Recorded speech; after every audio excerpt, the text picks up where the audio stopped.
क्या ज्ञानेश कुमार के पर हाईकोर्ट कतर देगा?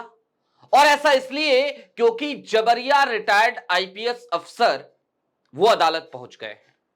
उन्होंने कई मुकदमों का, कई केसों का, कई फैसलों का जिक्र भी किया है अपनी याचिका में और शाह साहब के दुलारे मुख्य चुनाव आयुक्त ज्ञानेश कुमार की मुसीबतें बढ़ा दी। नमस्कार, मैं स्वप्निल, आप द न्यूज लॉन्चर देख रहे हैं।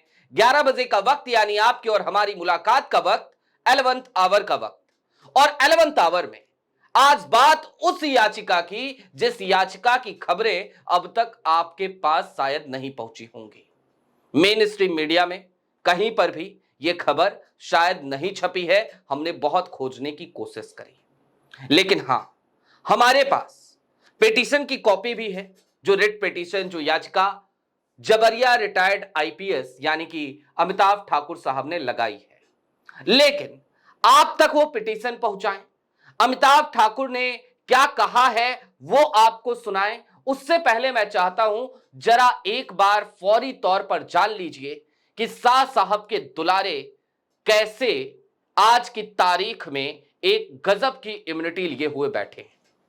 वो साल था 2023 जब एक कानून बनाया जाता है और इसे नाम दिया जाता है मुख्य निर्वाचन आयुक्त तथा अन्य निर्वाचन आयुक्त अधिनियम 2023। और इस अधिनियम के तहत एक इम्यूनिटी दे दी जाती है तमाम चुनाव आयुक्तों को।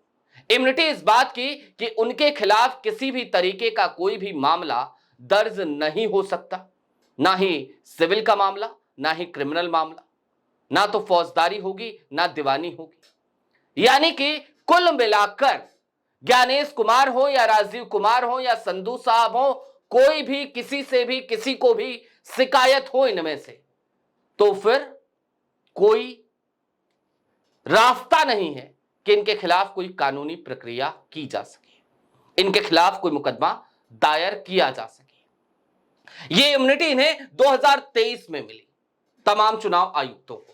क्यों दी गई, किस लिए दी गई, ये आज के माहौल में समझना मुश्किल नहीं है। जब वोट चोरी के सबूत राहुल गांधी लेकर के आ गए, सामने रख दिए, प्रेस कॉन्फ्रेंस कर दी, वोट चोरी को लेकर के वोट अधिकार यात्रा राहुल निकाल रहे हैं, उसको जबरदस्त रिस्पांस मिल रहा है। लेकिन हालात ये कि ना तो ज्ञानेश कुमार के ऊपर कोई कार्रवाई हो सकती है, ना तो राजीव कुमार के ऊपर। और इन सब के दरमियान अब आपकी स्क्रीन पर वो पिटीशन है जो पिटीशन लगाई अमिताभ ठाकुर ने। अमिताभ ठाकुर की पिटीशन क्या कहती है, उन्होंने क्या कहा है, उसका पहला पन्ना जिसमें सार है वो मैं आपको पढ़ के बता देता हूं। The petitioner presents this writ petition for kindly issuing a writ in the nature of mandamus or any other appropriate writ, direction or order thereby directing the respondents, Union of India and its instrumentalities and the Election Commission of India not to give effects to Section 16 of Chief Election Commissioner and other Election Commissioner Act 2023 as being ultra vires to the Constitution for the various facts, reasons and circumstances being herein। ये petition लगाने की नौबत क्यों आई, उस तरफ चलेंगे, लेकिन उससे पहले मैं चाहता हूं जरा आप अमिताभ ठाकुर जी को सुन लीजिए। अमिताभ ठाकुर ने क्या कहा है, क्यों ये पिटीशन लगाई है उन्होंने, और इस पर उन्होंने क्या मीडिया में बाइट दी है। सीईसी एंड ईसीज एक्ट 2023 की धारा 16 के अनुसार मुख्य निर्वाचन आयुक्त तथा अन्य निर्वाचन आयुक्तों को किसी भी प्रकार के आपराधिक और सिविल वाद से पूरी तरह मुक्त कर दिया गया है, जो प्रथम दृष्टया स्पष्टतया आपत्तिजनक तथा संविधान के अनुच्छेद 14 के विपरीत दिखता है। अतः मैंने धारा 16 को संविधान के विपरीत बताते हुए इलाहाबाद हाई कोर्ट के लखनऊ बेंच में याचिका दायर कर धारा 16 को निरस्त किए जाने की प्रार्थना की है। सुना आपने, अमिताभ ठाकुर को आप सब जानते होंगे, आजाद अधिकार सेना नाम की एक पॉलिटिकल पार्टी वो रन करते हैं, आईपीएस ऑफिसर रहे और योगी जी की सरकार में जबरिया रिटायर कर दिए गए। इसके साथ ही साथ उनका संघर्ष वो किसी से छिपा नहीं है। उनको किस तरीके से हिरासत में लिया गया था, डिटेन किया गया था, वो भी तस्वीरें आपने देखी होंगी। खैर, ये सब अमिताभ ठाकुर के साथ जो हुआ आज वो मसला नहीं है, लेकिन हां, जब भी लोकतंत्र के किसी योद्धा पर कोई बात होती है तो जाहिर सी बात है हमारी भी भावनाएं कहीं ना कहीं उस व्यक्ति के साथ जाकर जुड़ जाती हैं। खैर, अब जरा याद कीजिए हालिया दिनों का राहुल गांधी का बयान। राहुल गांधी ने भी एक बयान दिया था, आपकी स्क्रीन पर एक खबर है जनसत्ता की। मुख्य निर्वाचन अधिकारी और अन्य आयुक्तों को बचाता है 2023 का कानून, जाने क्या है हटाने की पूरी प्रक्रिया। और इसी खबर के अगर आप विस्तार में जाएंगे तो आपको पता चलेगा, मुख्य निर्वाचन आयुक्त और अन्य निर्वाचन आयुक्त अधिनियम 2023 की धारा 16 मुख्य निर्वाचन आयुक्त और निर्वाचन आयुक्तों को पद पर रहते हुए लिए गए निर्णयों के लिए किसी भी कानूनी कार्रवाई से छूट प्रदान करती है।